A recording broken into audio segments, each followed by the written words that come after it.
Hai, salam sejahtera. Selamat pagi kepada anda di luar sana. Anda sedang menonton Awani Pagi bersama saya, Jiji Ahmad dan juga Afizi Azaman.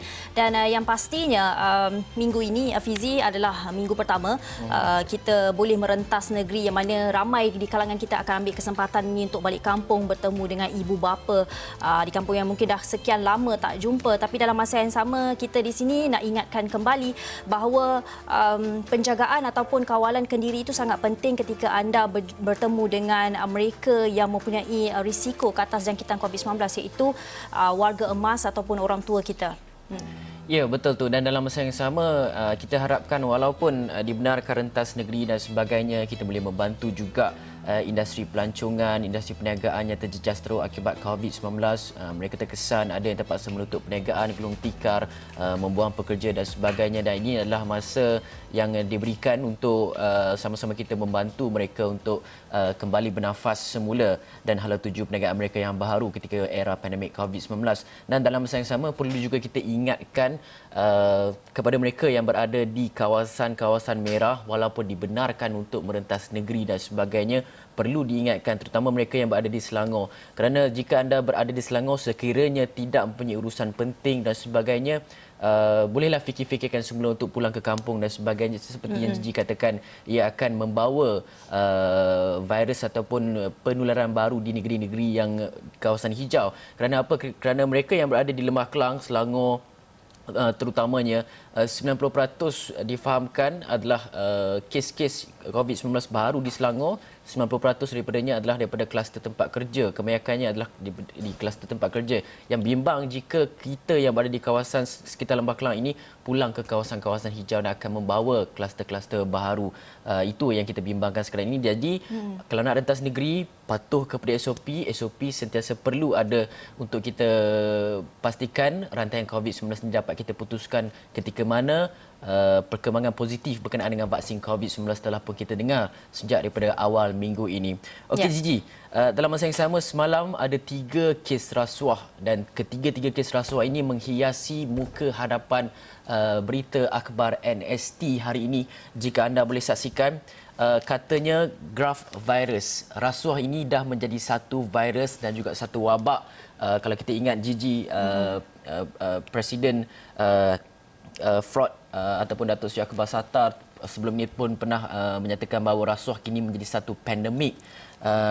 Dalam masa yang sama, kalau kita lihat muka hadapan akhbar NST ini, going by the numbers cases recently, it appears the nation is afflicted with another dangerous disease. It's not just COVID-19 that needs a cure. Just yesterday alone, there were several arrests and charges related to corruption. Semalam, kalau kita lihat, ada 3 kes rasuah, iaitu yang pertamanya adalah berkenaan dengan penjawat awam. 5 ditahan ataupun direman oleh SPRM. Yang kes pertamanya melibatkan 5 individu termasuk timbalan Ketua Pengarah Jabatan bergelar Datuk ditahan reman 5 hari bermula semalam untuk bantu siasatan rasuah berhubung kelulusan dan pengecualian khas kepada beberapa syarikat untuk bawa minyak grade berat di perairan Malaysia. Dan perintah reman sehingga 15 Disember itu dikeluarkan oleh Majistret Syahwira Abdul Halim selepas mendapat daripada permohonan daripada SPRM. Dan menurut sumber, timbalan Ketua Pengarah itu ditahan reman bersama 3 pengarah syarikat perkapalan termasuk seorang bergelar Datuk Seri serta setiausaha bahagian sebuah jabatan kerajaan. Dan kelima-lima mereka antara 35 tahun hingga 54 tahun. Dan kedua-dua pegawai kanan kerajaan itu didapati menyalahguna kuasa dengan mengeluarkan surat pengecualian kepada syarikat-syarikat tertentu tanpa pengetahuan dan kelulusan Menteri Pengangkutan. Dan Ketua Pengarah Jabatan Terbabit sendiri tidak mengetahui berhubung pengeluaran surat pengecualian itu, sedangkan beliau sebelum ini sudah mengeluarkan surat arahan larangan penggunaan kapal jenis single hull double bottom dalam mengangkut minyak grade berat di perairan Malaysia. Itu antara satu kes rasuah. Satu kes rasuah lagi apa, Gigi? Ini melibatkan seorang pegawai Jabatan Immigration Malaysia yang mana juga ditahan, dihadapkan ke Mahkamah Session semalam di atas 17 pertuduhan menerima suapan berjumlah RM21,500 daripada seorang wanita bagi melepaskan warga asing yang melakukan kesalahan immigration melalui lapangan terbang KLIA 2. Dan beliau adalah Muhammad Al-Ridwan Ahmad Zaini. Bagaimanapun pun mengaku tidak bersalah selepas kesemua pertuduhan dibacakan terhadapnya di hadapan Hakim Rozina Ayub. Dan mengikut kesemua pertuduhan itu, lelaki itu didakwa menerima suapan wang berjumlah RM21,500 daripada Nur Amanina Maulad Adenan melalui akaun Maybank dan CIMB Bank kepada akaun Bank Muamalat Syarikat Entiti Maju Enterprise milik Nurul Natasha Andrew iaitu isteri tertuduh, dan perbuatan itu sebagai upah untuk diri tertuduh sebagai pegawai grade KP19 membantu melepaskan warga asing yang melakukan kesalahan di bawah Akta Immigration untuk keluar dari Malaysia melalui pintu keluar udara KLIA 2 tanpa diambil tindakan undang-undang. Dan kalau kita lihat kesemua mereka ini adalah mereka yang berjawatan dalam merupakan pegawai dalam penjawat awam juga itu sendiri, dan bagaimana rasuah ini di kalangan penjawat awam ketika ini sangat tinggi. Dan kita tahu baru-baru ini kita pun meraihkan Hari Anti Rasuah, dan dalam masa yang sama rasuah dalam negara ini bukan saja melibatkan mereka yang VVIP ini kan, tetapi dalam masa yang sama melibatkan penjawat-penjawat awam, mereka yang di bawah barisan bawah yang sepatutnya menjaga keselamatan negara tetapi terlibat juga dalam masalah rasuah ini. Yang dalam masa yang sama kalau kita lihat, kalau kita cakap pasal masalah rasuah ini, dia akan membabit atau menjurus kepada banyak masalah lain seperti jenayah pastinya.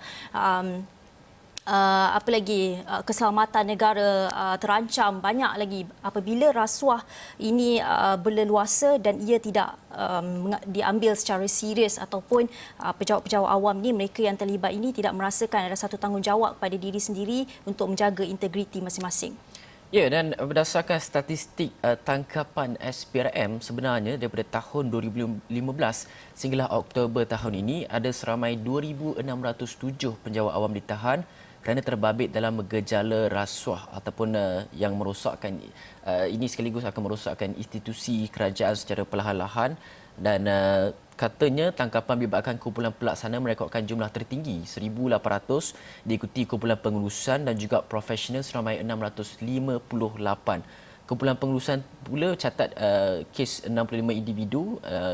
Itu adalah menyebabkan kredibiliti penjawat awam, bukan saja mereka yang terpalit tetapi keseluruhan penjawat awam ini terpalit dengan kes rasuah ini, dan ini adalah satu perkara yang kita bimbangkan. Dan kenapa sebenarnya ramai penjawat-penjawat awam kadang-kala kes rasuah ini berlaku di hadapan mata kita tetapi kita sukar untuk melaporkannya, terutama sekali di bahagian penjawat awam. Kerana apa? Kerana mereka ini sebenarnya berdasarkan laporan yang dikeluarkan oleh SPRM dan juga QPEX, halangan kenaikan pangkat, pertukaran jabatan, gangguan dalam jadual pekerjaan antara tekanan-tekanan yang diberikan oleh kepada penjawat awam yang melaporkan aktiviti rasuah dalam jabatan dan juga agensi kerajaan. Dan tekanan ini mengakibatkan ramai penjawat awam hari ini takut untuk laporkan aktiviti rasuah itu kepada pihak atasan ataupun pihak SPRM itu sendiri. Itu menjadi punca kenapa sebenarnya kes-kes rasuah dalam kalangan penjawat awam banyak tetapi sukar untuk kita detect ataupun sukar untuk kita nak kenal pasti di mana berlaku keterisan-keterisan dan sebagainya. Itu sebenarnya antara menjadi punca mengapa ia berlaku. Dan dalam masa yang sama juga kita nak melihat kepada satu lagi kes rasuah yang difahamkan berlaku juga semalam dihadapkan ke mahkamah, iaitu melibatkan lelaki warga Pakistan yang dituduh memberi suapan sehingga RM12,500 kepada seorang pegawai imigresen sebagai upah bantu lepaskan 21 warga asing pulang ke negara asal bulan lepas. Dan Hakim Rozina Ayub memerintahkan Perega Kai Muhammad Irfan 34 tahun ditahan semasa op selat menjalani hukuman penjara bermula hari ini, menambah hukuman penjara 30 hari lagi jika tertuduh gagal bayar denda berkenaan. Sopan diberikan RM2,500 kepada pegawai imigresen daripada unit kawalan pintu masuk udara di Pejabat Imigresi Lapangan Terbang Antarabangsa KLIA sebagai upah untuk pegawai tersebut bantu lepaskan kesemua warga asing terbabit pulang ke negara asal tanpa ambil tindakan undang-undang bagi kesalahan tinggal lebih masa. Kalau Gigi, sebelum ni kes-kes rasuah juga ramai pegawai-pegawai immigration yang telah pun ditahan oleh SPRM terlibat dengan kes rasuah COP cop keluar masuk itu diguna pakai ataupun dimanipulasikan, disalahgunakan oleh mereka memberi kebenaran keluar dan juga masuk tanpa perlu melalui prosedur SOP yang telah pun ditetapkan oleh pihak berkuasa, dan ini antara gejala yang membelenggu penjawat awam, terutama mereka yang bertugas di barisan keselamatan ataupun penguatkuasaan barisan perolehan juga menjadi antara satu agensi-agensi yang SPM katakan terlibat dengan kes rasuah ini, Gigi. Ya, dapatan yang Fizi baca itu sangat menarik dan kita harapkan ia akan dapat diambil tindakan secepat mungkin kerana kerjasama, saya kiranya kalau rasuah ini adalah merupakan satu kerjasama besar-besaran, ia bukan sahaja daripada peringkat bawahan tapi daripada peringkat atas juga. Kita sedar perkara ini, semua pun tahu perkara ini, tetapi bagaimana tindakan untuk membasminya, bagaimana untuk meningkatkan integriti di kalangan penjawat awam itu harus dilakukan ataupun diambil dengan segera. Baik, kita nak beralih kepada kadar pengangguran dalam negara yang pastinya ia merupakan satu masalah utama juga ketika ini kita berhadapan dengan pandemik COVID-19. Ekonomi kita pun tidak seperti yang dahulu, bukan sahaja Malaysia malah seluruh dunia. Seluruh dunia juga mengalami kadar pengangguran yang meningkat. Ini dapatan daripada Jabatan Perangkaan Malaysia DOSM yang terbaru, yang mana kadar pengangguran pada Oktober meningkat 0.1 mata peratus berbanding bulan sebelumnya kepada 4.7% pada Oktober 2020 dengan jumlah 748.2 ribu orang menjadi penganggur.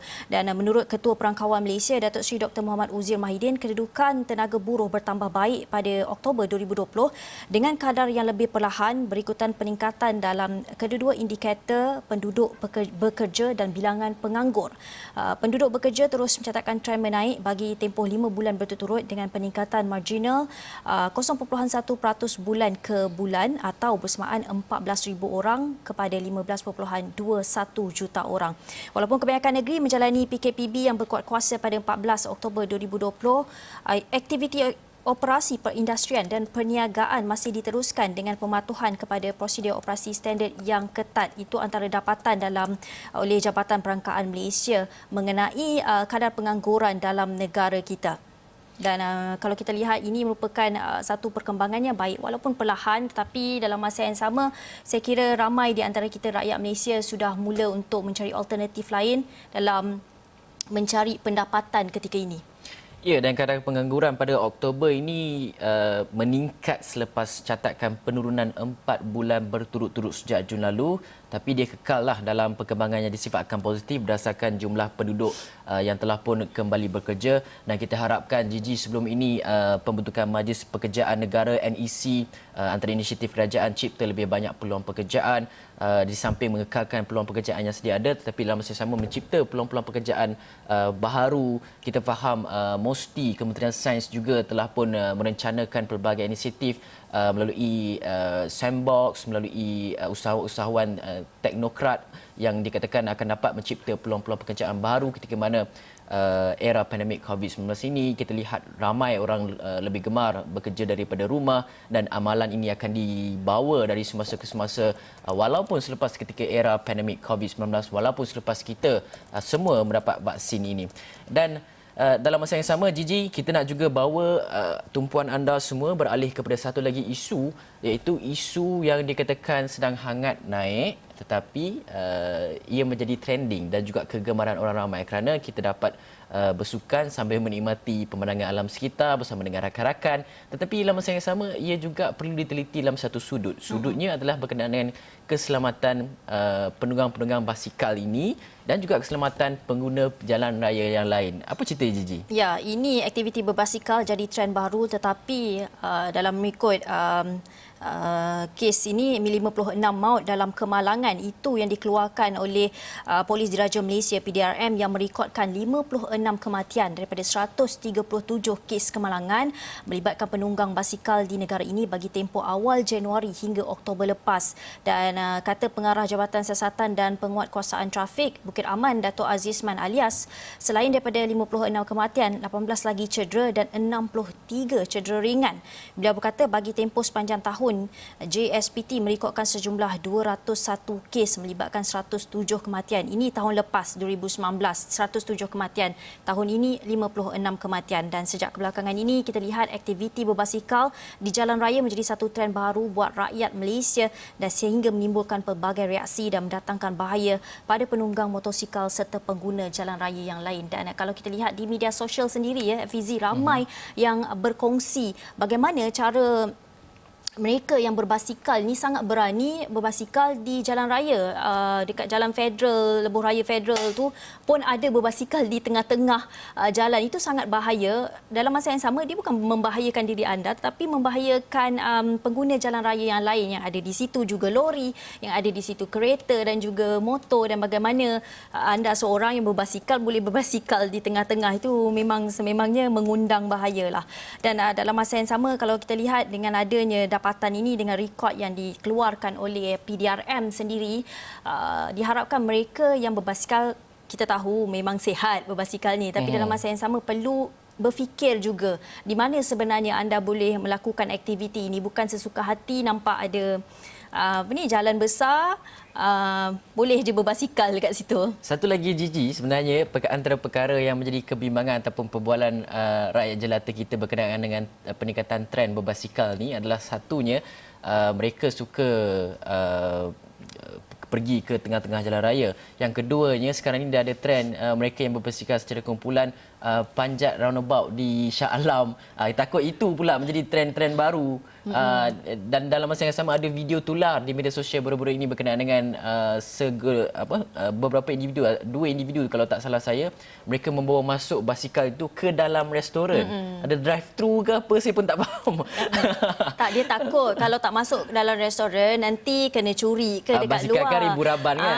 Sebenarnya kalau anda naik basikal, anda boleh pergi outdoor restoran lah, duduk dekat luar tu. Jadi boleh tengok basikal. Dia selagi owner restoran tu tak kata apa, kita pun tak apalah kan. Tapi kalau dah mendatangkan macam ruang tu jadi sempit ke apa ke, mungkin kita bolehlah elakkan daripada ia mengganggu pula keharmonian orang ramai tepi-tepi meja tu kan. Okey, itu saja yang kita nak bawakan untuk setakat ini, tapi kita nak berhenti dulu rehat seketika. Selepas ni kami bawakan kepada anda berita-berita lain yang menarik dan juga perlu anda tahu untuk hari ini.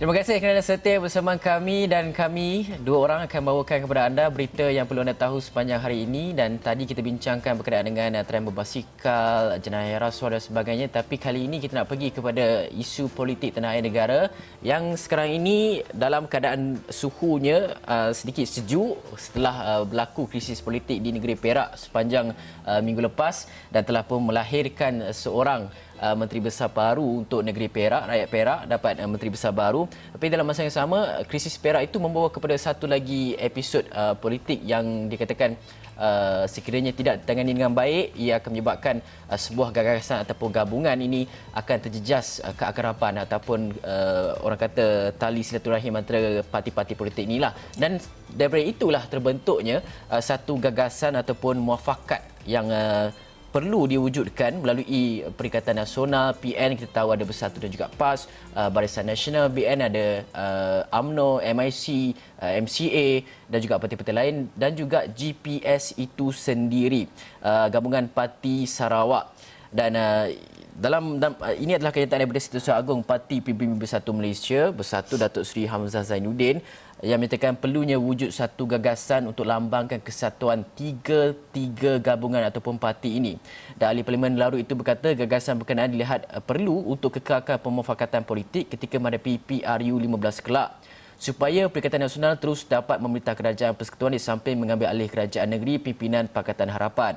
Katanya lagi, gagasan itu bakal menjulang wawasan dan aspirasi yang diperjuangkan oleh parti-parti politik yang bergabung di bawahnya. Oleh itu, piagam persefahaman politik antara tiga gabungan parti besar ini harus segera direalisasikan, dan dengan materainya perjanjian ataupun perkara ini, ia akan membawa kepada kestabilan politik, kerajaan yang kukuh dan sebagainya. Dan semua pemimpin-pemimpin parti yang bergabung di dalamnya harus beri ruang dan peluang yang sama untuk suarakan pendapat serta pandangan masing-masing. Jadi gabungan ini setelah berlaku krisis politik di negeri Perak yang disebabkan oleh undi percaya tetapi tidak mendapat sokongan daripada adun-adun daripada UMNO untuk menyokong bekas Menteri Besar Perak Datuk Seri Faizal Azamul sehingga mengakibatkan beliau terpaksa meletak jawatan, dan itu adalah hasil daripada pembentukan krisis politik di negeri Perak. Gabungan ini perlu dilakukan untuk Perikatan Nasional, BN dan juga PAS dan juga GPS itu sendiri ketika mana PRU15 seperti yang Perdana Menteri katakan, Tan Sri Budi Yassin telah pun menyatakan bahawa selepas era pandemik COVID-19 ini berakhir, selepas kita tidak lagi mempunyai jangkitan COVID-19 yang baru, kita akan melaksanakan pilihan raya umum ke-15. Jadi vaksin telah pun kita dengar akan sampai 2021 Januari ataupun suku tahun pertama 2021. Kemungkinan besar krisis bukanlah kata krisis politik tanah air negara juga suhunya kemungkinan akan lebih panas selepas ini, Gigi. Tapi persoalannya, adakah gabungan yang diharapkan ini, yang diimpikan ini akan menghasilkan satu gagasan yang kukuh, PN, BN dan GPS? Kerana kalau kita ambil contoh di Perak sendiri, mereka sebelum ini adalah satu gagasan yang seperti yang diharapkan ini tetapi masih lagi berlaku krisis, berlaku kemelut. Dan itu sebenarnya persoalan, adakah gagasan sebenar yang diharapkan ini adalah satu gagasan yang kukuh atau perlu dilihat kembali, kerana kalau kita tengok BN dan juga Bersatu itu mempunyai perjuangan, asas perjuangan yang sama, dan dalam masa yang sama di Malaysia ini rakyatnya berbilang kaum dan perjuangan itu perlu selari dengan apa yang dimahukan oleh rakyat Malaysia, dan kita memang harapkan satu kesejahteraan politik ketika ini, kerana ekonomi kita pun tidak elok ketika ini, dan dengan pandemik dan sebagainya memang kita perlukan satu gabungan ataupun kerajaan yang kukuh ketika ini. Ya, dan dalam ketika mana kita perlukan kerajaan yang kukuh, kita juga perlu ingat bahawa kes COVID-19 2 hari lepas catatkan yang paling tinggi dalam sejarah negara, 2,000 lebih, walaupun dan angka itu ketika ini kekal dalam lingkungan 1,000, 4 angka 1,000 ke atas. Dan semalam kita catatkan 1,810 jangkitan baru. Jumlah keseluruhannya kita dah pun cecah 80,000, Gigi. Dan KP Kesihatan Tan Sri Dr. Nur Hisham kata 11 kes import daripada jangkitan luar negara, kes aktif dan juga kembali jangkitan sekarang ni 12,734 kes. Dalam tempoh 24 jam juga negeri Selangor catat kes harian tertinggi iaitu 829 kes. 685 adalah daripada kluster-kluster dan juga saringan kontak rapat kes positif di lapangan. Diikuti dengan Sabah sebanyak ratusan juga kes. Kemudian di negeri-negeri lain juga ada 6 kes kematian baru dicatatkan semalam, menjadikan jumlah keseluruhannya 402 kes. Dan semalam kita kesan 6 kluster baru, semuanya libatkan kluster tempat kerja. Ini sekaligus menjadikan jumlah kes kluster aktif yang dipantau oleh KKM sekarang ni keseluruhannya ada 190 kluster. Kes kluster baru dikenal pasti kluster Sungai Putus, kluster Air Rima, kluster Tapak Bina, Jalan Berangan, kluster Langkah Suka, kluster Jalan College, kluster Sungai Keluang. Itu semua melibatkan kluster tempat kerja, dan kita juga faham ujian saringan COVID-19 dan juga swab test itu sedang giat dijalankan oleh majikan-majikan melalui program ujian saringan pekerja asing, melalui Perkeso dan sebagainya. Itulah sebabnya kita nampak dan kita baru kesan Gigi kes-kes COVID-19 yang sebenarnya ada dalam kalangan pekerja warga asing, tapi kita tidak dapat kesannya sebab mereka ini sebelum ini tidak menjalani ujian saringan, dan banyak sebab melibatkan jangkitan sangat cepat merebak dalam kalangan warga asing yang terjadi tempat tinggal, keadaannya amat sempit dan sebagainya, dan dalam masa yang sama mereka ada yang takut untuk menjalani ujian saringan COVID-19. Itu antara perkara yang perlu kita titik beratkan ketika mana vaksin COVID-19 ini akan tiba di Malaysia pada suku tahun pertama 2021. kita juga perlu ingatkan sama ada mereka ini perlu dikategorikan sebagai kumpulan pertama penerima vaksin COVID-19 kerana jangkitan warga asing ini adalah sangat tinggi, Gigi. Ya, dalam masa yang sama ini ada satu peringatan yang dibawakan oleh Persatuan Perubatan Malaysia MMA yang mana katanya majikan digesa agar berwaspada dengan tindakan syarikat swasta yang bukan berlatar belakangkan kesihatan dan orang tengah yang menawarkan perkhidmatan ujian saringan COVID-19. Dalam masa kita majikan mengambil langkah berhati-hati, ada orang juga mengambil kesempatan dalam keadaan ini. Itu kata oleh presidennya Profesor Datuk Dr. Subramaniam Muniandi yang berkata pihak yang menjalankan perniagaan ini didapati menyasarkan para doktor yang sedang berjuang dengan wabak itu dan didapati cuba memaksa mereka untuk menerima harga terendah untuk khidmat profesional yang diberikan semata-mata mahu memperoleh diskaun lebih besar daripada majikan, dan ini satu perkara yang tidak bertanggungjawab kerana kita semua pada kita sekarang ni dalam keadaan saya kira terdesaklah juga kan bila kluster makin meningkat dan majikan perlu ambil langkah berwaspada, langkah berhati-hati. Ada pula pihak yang tidak bertanggungjawab ambil kesempatan menjadi orang tengah di sini. Dan dalam masa yang sama bila kita melihat kepada kes COVID-19 yang semakin meningkat, ada juga saranan daripada Presiden Persatuan Pakar Perubatan Kesihatan Awam Malaysia yang mahu rakyat Malaysia untuk belajar hidup bersama dengan virus COVID-19 dalam masa akan datang. Dan katanya, saya rasa pihak kerajaan khususnya KKM perlu duduk semua dan libatkan orang ramai tentang isu ini. Hal ini kerana orang ramai masih tidak jelas apakah objektif untuk masa akan datang. Dan dalam masa yang sama juga ada persoalan dari beberapa netizen juga yang mengatakan bahawa adakah sekarang ini semua orang akan kena COVID-19 dengan pertambahan kes, dengan keadaan virus itu sendiri yang bermutasi, dan adakah mudah untuk, maksudnya adakah semua orang akan menjangkiti COVID-19 dan dalam masa yang sama mudah untuk sembuh dan tidak perlu berasa gusar ketika kita gusar ketika inilah. Ya, betul tu. Okey, dalam masa yang sama hari ini seperti biasa bermulanya hujung minggu pertama untuk orang ramai rentas negeri dan sebagainya. Perlu diingatkan semalam keluar satu laporan, semua individu dari zon merah yang bergerak memasuki Terengganu diminta menghubungi Jabatan Kesihatan Negeri untuk membolehkan penilaian risiko COVID-19 dilakukan. Pengarah Kesihatan Negeri Terengganu kata ia sebagai langkah pencegahan penularan wabak itu susulan kebenaran rentas negeri mula dibenarkan. Sejak Isnin, kita kesan kontak rapat kes positif daripada kluster dari luar Terengganu, juga kes positif dikesan bergerak masuk ke Terengganu. Jika tidak ada kawangan cepat, situasi ini bakal mengundang kluster baru di Terengganu. Jadi kepada anda di luar sana yang melakukan rentas negeri, kalau anda berada di zon merah dan sebagainya dan memasuki ke kawasan zon hijau, tolong pastikan penjarakan fizikal, pemakaian pelitup muka, dan juga patuh kepada segala SOP yang telah pun ditetapkan. MySejahtera, aplikasi semua punya perlu kita muat turun dalam untuk pastikan bahawa kontak rapat itu dapat kita kesan. Okey Gigi, setakat itu saja yang boleh kita bawakan untuk Awani Pagi untuk hari ini. Banyak yang anda dapat saksikan di laman web astro.com dan juga saksikan buletin Awani yang akan kami bawakan kepada anda selepas ini. Saya Afrizal Zaman dan saya Jijak Ahmad. Terima kasih kerana menonton.